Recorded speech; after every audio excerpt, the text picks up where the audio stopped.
గతంలో ఇలాంటి ఒక కూటమి వచ్చినప్పుడు చైనా వార్ జరిగింది, అది మనం చూసాం. కరోనా లాంటి మహమ్మారి వల్ల ఎంతో సఫర్ అయ్యాం.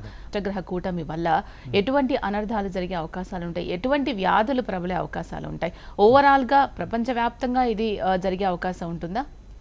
ఎట్లా ఉంటుందంటే మన దేశానికి వచ్చినప్పటికీ కూడా మనము దీని ముహూర్తం ఎప్పుడు తీసుకుంటామంటే ఈ 2025 మార్చి 29 సాయంకాలం 4:29 ఢిల్లీలో ఈ ఉగాది స్టార్ట్ అయింది. అది అదే తీసుకోవాలి మనం, ఎందుకంటే మన ఇండియా రాజధాని న్యూఢిల్లీ కాబట్టి. అలా తీసుకున్నప్పుడు మన దేశానికి ఆ టైంలో మన ఢిల్లీకి సింహలగ్నం నడుస్తోంది. ఎప్పుడైతే సింహలగ్నం నడుస్తుందో లగ్నాధిపతి రవి అష్టమ స్థానంలో మిగతా 5 గ్రహాలతో కలిసిపోయాడు. అది కూడా ఈ జలతత్వ రాశి, మీన రాశి జలతత్వ రాశి. ఈ జలతత్వ రాశి లోపల రాహుతోనూ ఈ శనితోనూ ఈ పాపగ్రహాలతో కలిశాడు కాబట్టి ఖచ్చితంగా ఈ కరోనా లాంటి మరొక ఈ వ్యాధి వచ్చే అవకాశం మటుకు ఖచ్చితంగా ఉంటుంది. ఇది ఒక మన ఇండియాలోనే కాదు, ప్రపంచంలో అన్ని దేశాల్లో కూడా ఈ వ్యాధి వచ్చే అవకాశం ఉంటుంది. దీనివల్ల కొన్ని లక్షల మంది చనిపోయే అవకాశాలు కూడా చాలా మటుకు ఉంటాయమ్మా.